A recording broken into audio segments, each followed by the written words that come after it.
老公离开家还不到7天，我就在网上看到了一则关于知名舞蹈家失联的新闻，竟然是梁燕，她竟然消失了。虽说我和她是闺蜜，但说实话，那只是我单方面的情愫，她从未真正把我当作亲密无间的姐妹，这一切都只是我的一厢情愿而已。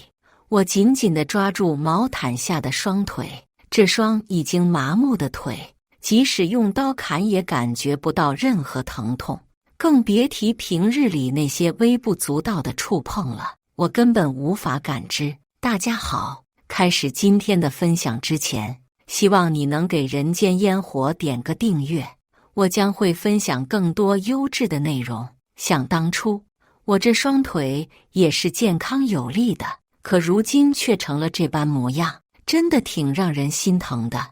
而这一切并非疾病或意外的缘故，而是人为造成的伤害。我试着给老公打电话，但听到的还是那句熟悉的对方不在服务区。他到底去了哪里？连通讯信号都找不到他的踪迹。我心里不由得涌起一丝担忧。挂断电话后，我起身准备去做晚饭。就在这时，手机铃声突然响起，我心中一喜，难道是大伟回电了？然而，当我接起电话时，失望瞬间涌上心头。不是他。月月，你最近见过梁燕吗？电话那头传来尹军的声音，他是梁燕的未婚夫，同时也是我的前任，这关系确实复杂。没见过，我简短的回应，准备挂断电话。月月，你过得好吗？你老公对你怎么样？他的声音有些低沉，似乎还夹杂着某种难以言明的情感。大伟对我非常好，无微不至的那种好，不过这应该和你没什么关系吧？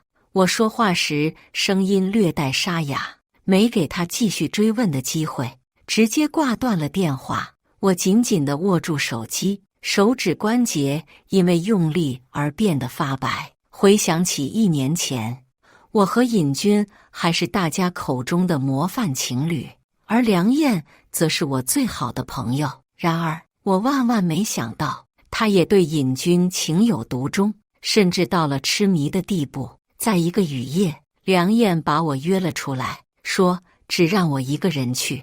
我们去了他常约我的那个小河边。等我到那里时，我看到梁燕正和尹军在一起，两人说说笑笑，甚至抱在了一起。从没想过，我最好的朋友和我的男友之间竟有这样肮脏的行为，我受不了他们这样的背叛，直接掉头跑开。可我没注意，这时路上驶来一辆大货车，我就被这车撞倒，从此双腿再也站不起来了。肇事司机那时还下车查看，我只朦朦胧胧地看到一个模糊的样子。他之后上车跑了，那个路口正好没有摄像头，我也没能记住车牌号。之后，我的生活一团糟。我即使想要原谅他们的背叛，但因我失去了这双腿，也不可能让我轻易放下。我是一个舞蹈演员，拿过很多奖项，我本该有个光明的前程。可因为我出了车祸，再也不能站在那光鲜的舞台上了。梁燕取代了我的位置，成为了领舞。她的事业倒是一帆风顺，不过塞翁失马，焉知非福。我失去双腿的同时，认识了现在的老公大伟。他是一个非常细心又很有爱心的人，他一直照顾我。我自从残疾后，梁燕和尹军就从来没有出现过。若不是大伟一直陪在我的身边，一直照顾我，安慰我，我逐渐从阴霾中走出来，不然我真的熬不住。大伟是开货车的司机，他的工作就是经常要跑长途。因为要照顾我，他已经很长时间没有去外地了，在本市干活挣不了多少钱，现在家里的顶梁柱就是他，所以他想要多挣一些，就得出车去外地。我为了不让他担心，就在家里学着独立，直到我能照顾好自己后，他才放心出去。我把米掏好，放在锅里，做了一个简单的西红柿炒鸡蛋菜。平时做这样的菜也就几分钟的功夫，可如今我花去了20几分钟，还把手给切破了，才搞定这些。我赶忙去找医药包，把切破的手指包扎上，不能让他看到我这样，让他有所牵挂，开车会分心的。大伟为了安心，在家里安装了一个摄像头，他能看到我在家里的情况，所以我得照顾好自己。饭好了，我开始吃饭。我举着饭碗对摄像头里笑着：“我的饭好了。”大伟，你在外面吃上饭了吗？你怎么好长时间不给我来电话了？我在这边说话，若是他在线上的话，也能听到。我一边吃饭一边落泪，当然不能让他看到我在哭。我都好久没有出去走走了，心情特别低落。小月儿，你等我，我再过2天就回家了。大伟的声音从监控里传了出来，终于听到了他的声音。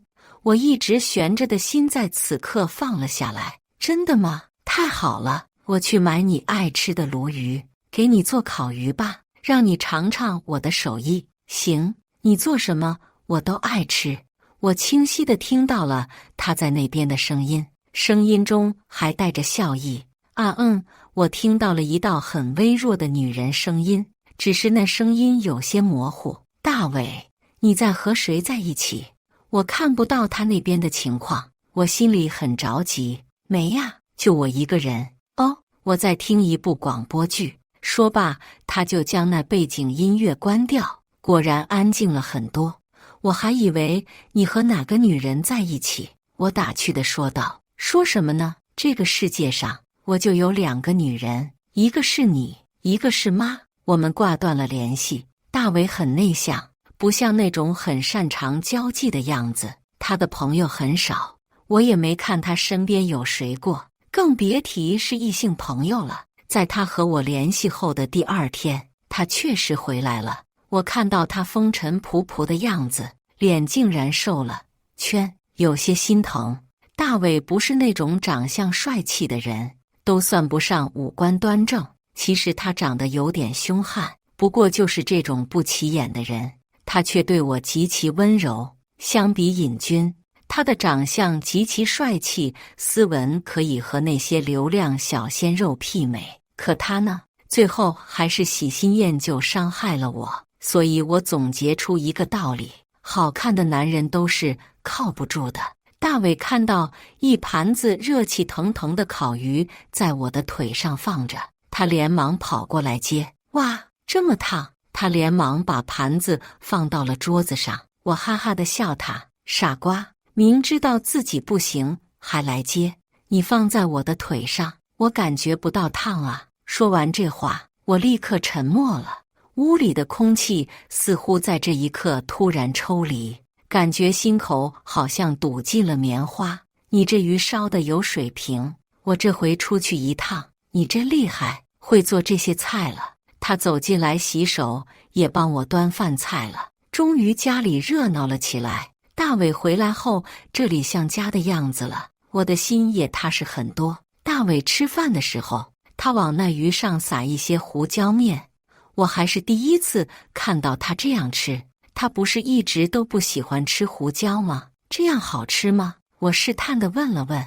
你也试试。他拿着胡椒瓶子举到我这边，不了，他又接着撒了很多，我甚至都感觉那胡椒的味道呛鼻子。他又把香菜撒了上去，我看愣了。大伟也不吃香菜的，这一道小小的烤鱼让我惊呆了。我知道人的口味是会变的，但是也没想到会变得这么突然。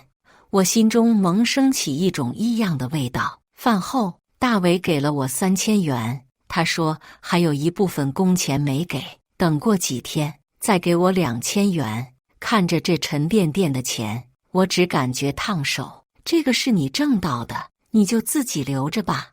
我又把钱递还给他。大伟不要，都是家里老婆管钱，我不拿着。我要是拿着钱，会让他们笑的。好，好，我给你管着，反正我也不乱花。大伟脸上终于露出了朴实的笑容。你把脏衣服都拿来，我给你洗洗吧。他把我当成了老婆，我也要行使妻子的义务。不用了，我把那衣服都给扔了，太旧了，有的都破掉了，扔掉了。我很诧异，大伟一直都很节俭，已经达到了葛朗台的程度。不过他对我一直很大方，总是会给我买好多衣服，而他就是再破的衣服都得拿回来当个抹布。他是不会随便在外面扔掉衣服的，实在穿不了了，也没有必要洗了。我什么都没说。大伟在厨房里忙碌着，我看着他的背影，还是那个原来的他。是我想的太多了吧？我摇头笑笑，又感觉这空气变得温和了很多。收拾完后，他去洗了澡，卫生间里水哗哗地响着，而我的心却有点紧张。我和大伟结婚还不到1年，大伟很尊重我，没到我愿意那一天，他不会强迫和我在一起的。这几个月，他无微不至地照顾我。说实话，就算是冰冷的石头心，也该被捂热了。我想要把自己给了他。等大伟走了出来，他只穿了一件家居裤，上面是光着膀子的。他刚推门出来，就看到我在卫生间的门口徘徊。他有点奇怪：“你是要来洗漱，要我帮忙吗？”大伟的话一出口，我就看到他五官瞬间一窘，有些后悔。他知道我很敏感，又怕说这些刺激到我。相反，我笑得从容，抬起头对他说道：“我好久没洗澡了，你能给我洗一洗吗？”他支支吾吾的，我有些不高兴了。那算了，我反正也动不了，就让我脏死吧。不是这个意思，我可以帮你。说着，他抱起了我，带着我朝浴缸那走。温暖的水淋到我的身上，才让我感觉很温暖。大伟，我准备好了。我们距离很近，我甚至能感觉到他呼吸的急促。我抓住他的手，碰到我的身体，可他立刻就抽了回去，然后起身离开了这里。这完全和我想的不一样，和那个极力在洞房时克制的大伟也不一样。他到捉引真营，真怎么回事？他回家有1周了，他生活习惯上有很多变化，以至于让我觉得回来的不是我丈夫大伟。他现在也不和我睡在一个房间里，他以爱打呼为由，说是怕打扰我休息。以前他也打呼蹭，但只要他在家，就没说要分房睡。我只是单纯的躺在他的身边，他什么也不做，说这样看着我，他就很安心。难道大伟在外面已经有别的女人了？我不由想到那时和他通话时的背影声，他说是广播剧，难道真的是吗？有一天晚上，我失眠了，在床上辗转多次，也未能入眠。就在这时，我听到外面响起脚步声，紧接着是开门又关门的声音。我立刻清醒起来，喊了几声老公。外面没有人回答我。之后我下床，发现大伟那屋的床竟是空的。现在已经午夜11点了，这么晚大伟去哪？我这一宿都没睡好。等外面再次传来开门声，已经凌晨2点了。这么长时间，他去外面做什么？我一直都想要问他，想要把这几天困在脑子里的问题全部向他摊牌。可还没等我找到机会，意外却先来了。大伟正在做晚饭时，有人敲门了。我家很少有人来，更不会在这么晚有人光顾。我感到奇怪，刚把门打开，看到外面站着的几个穿着制服的警察。你们找谁？这里是王伟的家吗？看到这些人，我心中不由得慌了一阵。大伟最终被警察给带走了。我想要了解情况，可没有人告诉我到底是怎么回事。我忐忑地过了2天，大伟终于放了出来。到底是怎么回事？没事，是警察的误会。他轻描淡写地说了这一句。好像一点事都没有。虽然他脸上显出疲惫，但他还是很轻松的样子。误会，大伟，你能把话说清楚吗？为什么会误会你，而不是别人？我不想再被他们蒙在鼓里，我想要知道所有的真相。大伟沉默一阵，他低头不语。我看出他那纠结的样子，说吧，你若是把我当成你的妻子，你就把所有的事情都讲给我听。他这回是下定决心要把这些告诉给我。大伟拉住我的手，好，月月，你听完了不要害怕，我把这些都告诉给你。他说，在他去外地之前，他找过梁燕，因为这件事，警察所以找到了他。你找梁燕做什么？我气不过，他欺负过你，这件事我都说已经过去了，不让你再提，都已经翻过去。我们现在有自己的生活，为什么还要和他们扯在一起呢？我有些不高兴，脸色自然也不好。他给我倒了一杯温水，递到了我的面前。你别生气了，我知道以后不会再做这样的事情了。大伟像个做错事的孩子，样子有些窘迫。警察说，梁燕怎么了？还没找到吗？大伟抿了抿嘴，沉默了一会儿，才开口，梁燕死了。我没想到她居然会死了，我那时恨透了他们。本以为听到这样的消息我会高兴，可现在看看并没有。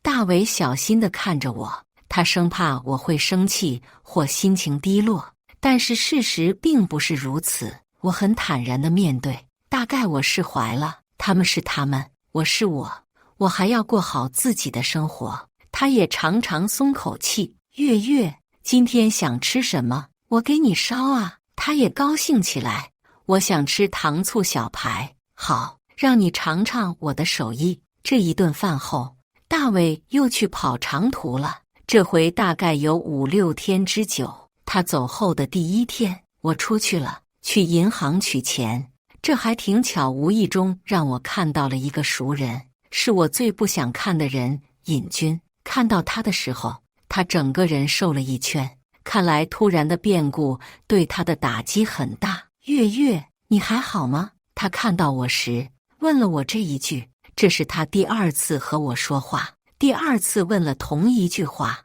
似乎他很关心我似的。我很好，不过看你不怎么好。我淡然地和他说着。是啊，月月被害了。他看到我没有过多的惊讶，大概是猜到我也知道了。我什么也没说。你知道最大的嫌疑人是谁吗？见我没说话，他继续说着，不知道，就是你老公王伟。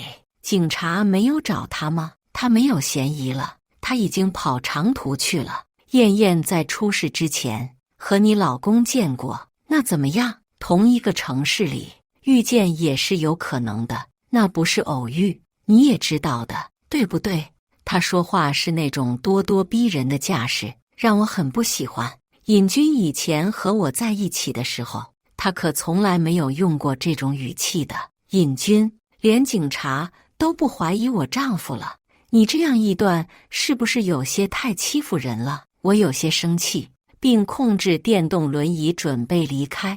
尹军小跑过来，堵在了我的轮椅前，不让我离开这里。我没别的意思，就是想要让你小心一些。他此时倒是改了口风，又是完全站在我身边替我说话一般。我有什么好小心的？不做亏心事，不怕鬼敲门。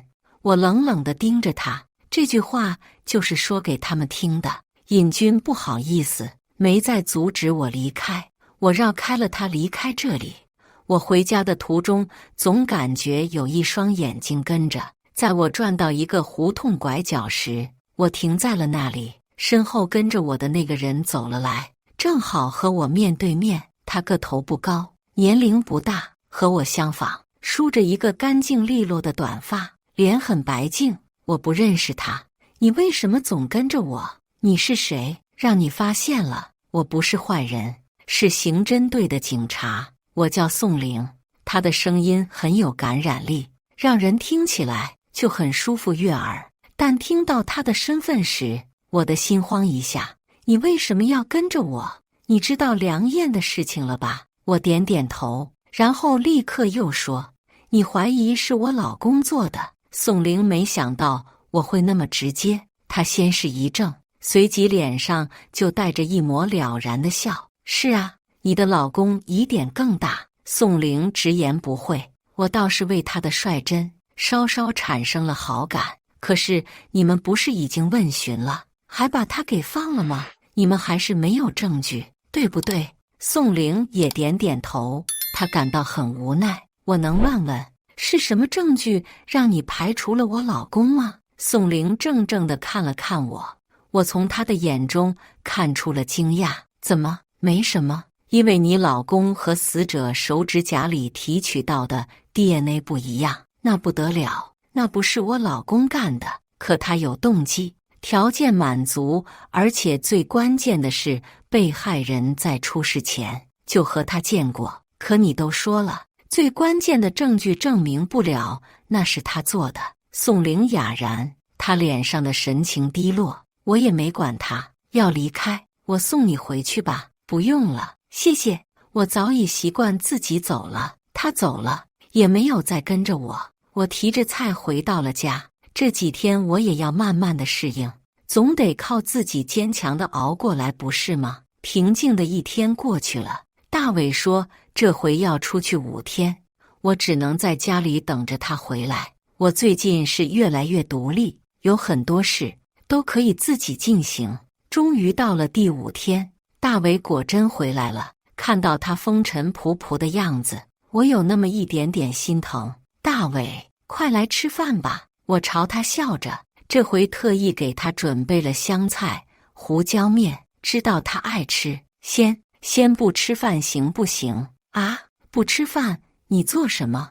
我看着大伟那有些紫黑色的脸上泛起了一抹微微的红。那个办正事，还没等我反应过来他是什么意思，我就被他抱了起来。大伟把我给抱到了床上，他的身子压在了我的身上。你说的那话是当真？什么？我被他这样无头无绪的话一问，不知道他想要做什么了。就是说你已经准备好了？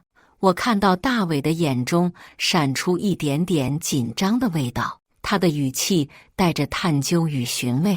你猴急是什么？等吃了饭再说。不行，我已经等不了了。说着，他不再和多说话，专心做事，直到他额头上出现细细密密的汗珠后，他才结束这一场酣战。我们都深深地喘了一口气。大伟躺在了我身边，我看着他的胸口此起彼伏的不停地上下动着。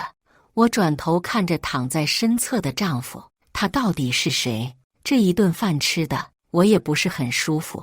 我给他准备的香菜和胡椒，他一筷子都没动，这倒是出乎我的意料。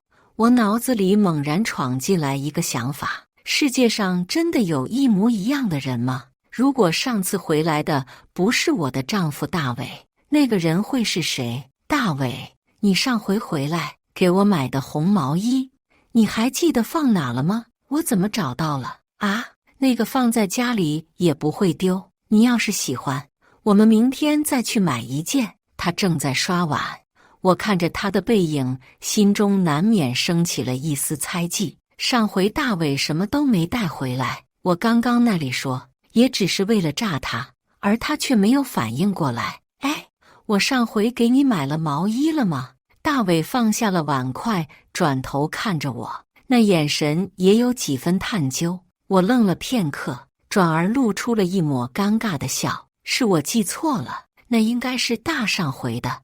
这一刻我又消除了心中的疑惑，大概是我多虑了，我不知道脑子里竟想什么了。我也帮着收拾碗筷，注意到了桌子上放着的香菜碟子，那是一点也没有被动过。大伟，你不是爱吃香菜吗？我几时说过爱吃香菜了？你还不知道我的口味吗？他说完之后，我们开始沉默了良久，谁也没开始说话。我只感觉这里的空气有些紧张，我的手死死抓住轮椅的扶手。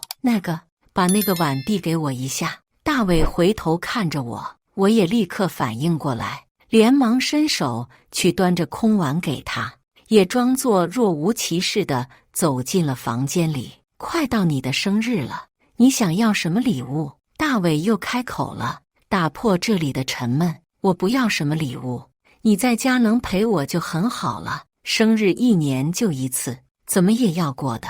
大伟，我和你结婚后，我还不知道你的那些兄弟姐妹的亲戚，我们也没办过婚礼。你打算什么时候领我去见见他们呢？我特意这样说，就是想要看看他究竟是怎么想的。你想见啊？其实我也没有什么亲人，我现在只有一个弟弟。我也听他说过这个弟弟，说他在外地生活，所以两个人很少见面。但是有血缘关系亲弟弟，在他哥哥结婚的时候，他都不出现吗？哦，那什么时候他过来，我也招待一下他，也尽个地主之谊。不然我这个嫂子亲小叔子都没见过呢。好，等看看过一阵吧。我们没再提起过这件事。日子很快到了，我生日的这一天，大伟确实给我了一个惊喜。他给我买了一条项链。其实我对这些物质上的东西并不在意，但是他说了别人有的他也要给我。我买了一个大蛋糕，要和他一起庆祝。大伟这回在厨房里忙碌，他在做饭。只要是他回来了，这下厨房的事情便都交给了他。月月，酱油没有了呀？是啊，我忘记买了。我现在去吧，我忙着要出门。他拦住了我，哪能让你去啊？我这就去。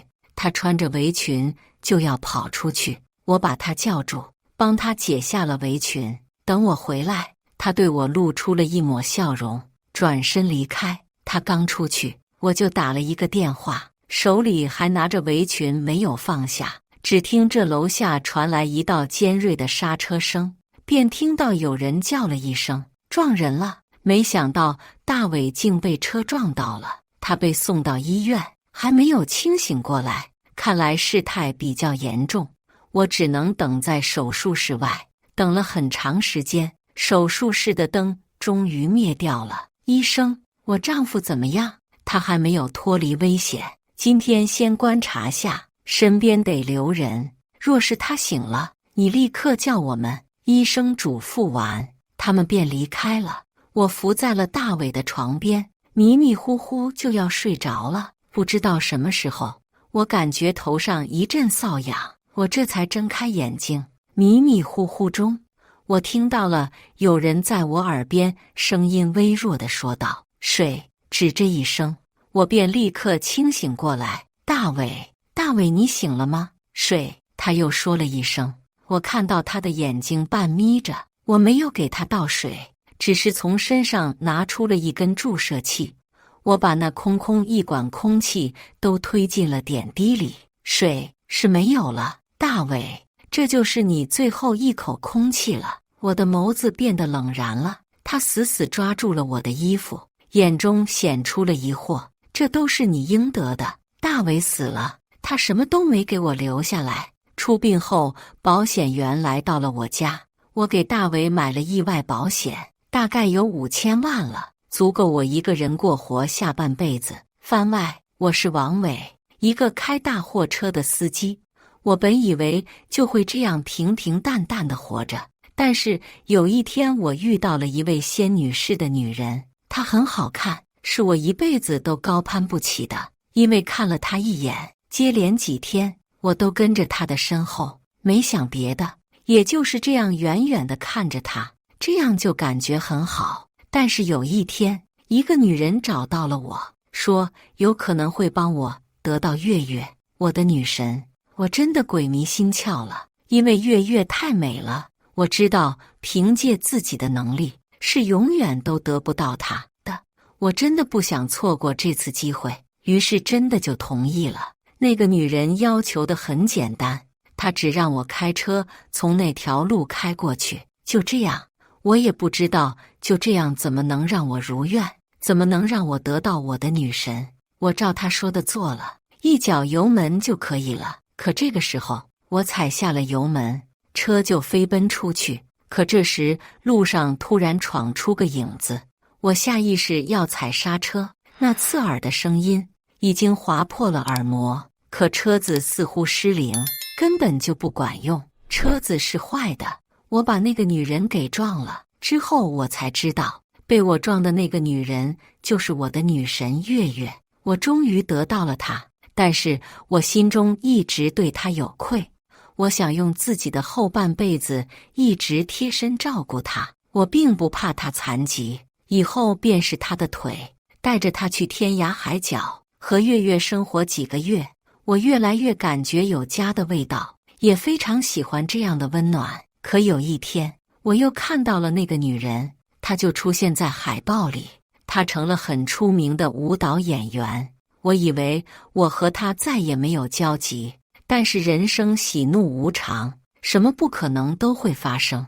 那个女人又找到了我，而且她这回竟然变本加厉的要让我替她再办一件缺德的事情。我的良知告诉我不能那样做，所以我当即就拒绝了。我以为拒绝了她就不会再纠缠我了，可我还是想得太简单了。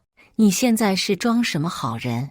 你害过月月的时候，你那时就不是好人了。我不知道你居然利用我做出那些伤天害理的事情。别装了，你现在人财两收不好吗？还在我这装什么？我这回给你翻倍，你就帮我除掉那个碍事的。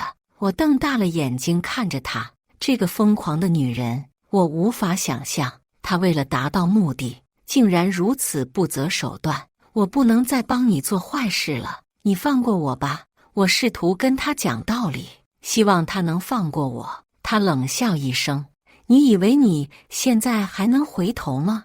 你已经走上了这条不归路，就只能一直走下去。而且你别忘了，你的一切都是我给你的，我能让你得到月月，也能让你失去她。她的话让我心生恐惧。是的，我害怕失去月月，但是我更不能因此而做出伤天害理的事情。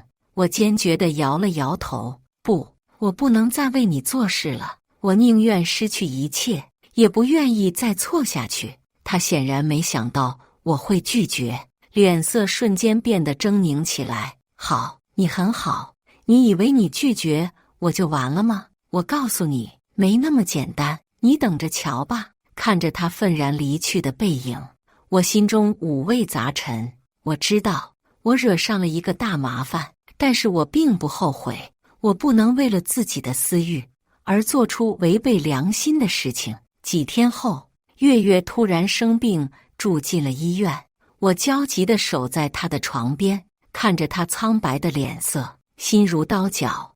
我不知道这是不是那个女人的报复，但是我宁愿相信这只是巧合。然而，事情并没有那么简单。月月的病情突然恶化，医生告诉我，她可能撑不过去了。我瞬间崩溃，我无法接受这个事实。我守在月月的床边，看着她痛苦的挣扎，却无能为力。就在这时，那个女人又出现了。她走到我的面前，冷笑一声：“怎么样？现在知道我的厉害了吧？只要你答应我的条件，我就可以帮你救回月月。”我愤怒地看着她：“你这个恶毒的女人，都是你害得月月变成这样，我恨不得杀了你！哼，你别无选择，现在只有我能救她。”她不屑地看着我，仿佛一切都在她的掌控之中。我犹豫了，我真的犹豫了。我爱月月，我不能失去她，但是我也不能因此而出卖自己的灵魂。我痛苦地挣扎着，不知道该如何选择。就在这时，月月突然醒了过来，她紧紧地抓住我的手：“王伟，你不要为了我而做出违背良心的事情。我宁愿死，也不愿意你为我而堕落。”我泪流满面地看着他：“不，月月，我不能失去你，我宁愿付出一切代价，也要救回你。我决定答应那个女人的条件，但是我会用自己的方式去解决问题。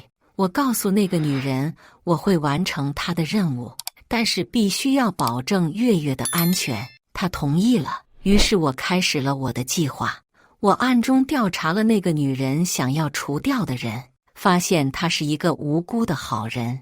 我不能直接杀害她，于是我决定通过其他方式来解决问题。我冒充那个人的身份，在那个女人面前演了一出好戏，让她误以为那个人已经死了。她很满意我的成果，于是给了我解药。我拿着解药赶到医院，给月月服下。没过多久，月月的病情开始好转，她终于脱离了危险期。我看着躺在床上的月月，心中充满了感激和庆幸。我知道自己这次冒了很大的风险，但是如果再来一次，我还是会毫不犹豫地选择这样做。那个女人后来发现了我的计谋，但是她并没有来找我麻烦。也许他知道自己已经输了，也许他还有其他计划，我不知道，也不想去探究。我只知道，我现在拥有了一切我想要的爱情和幸福。我和月月一起度过了许多美好的时光，我们的生活充满了甜蜜和温馨。每当我回想起那段惊心动魄的经历时，我都会感到心有余悸。但是我也知道，正是那段经历让我更加珍惜现在所拥有的一切。我们会一直幸福地生活下去，直到永远。随着时间的推移，我和月月的感情越来越深，我们彼此扶持，共同面对生活的挑战。我也逐渐从过去的阴影中走出来，开始新的生活。有一天，月月突然问我：“王伟，你当时是怎么想到那个计谋的？你真的不怕那个女人报复吗？”我看着月月的眼睛，深情地说：“当时我只想救你，其他的什么都没想。我知道自己这样做很危险，但是我不能眼睁睁地看着你离开我。至于那个女人的报复，我已经做好了最坏的打算，只要能和你在一起，我什么都不怕。”月月听后，紧紧地抱住我，泪水滑落在我的肩膀上。王伟，谢谢你为我做了那么多，我会永远爱你，不离不弃。我们相拥在一起，感受着彼此的心跳和温暖。我们知道，无论未来发生什么，我们都会携手面对，一直走到最后。几年后，我们的孩子出生了，给我们的生活带来了更多的欢乐和幸福。每当看着孩子天真无邪的笑容，我们都会感到无比的满足和欣慰。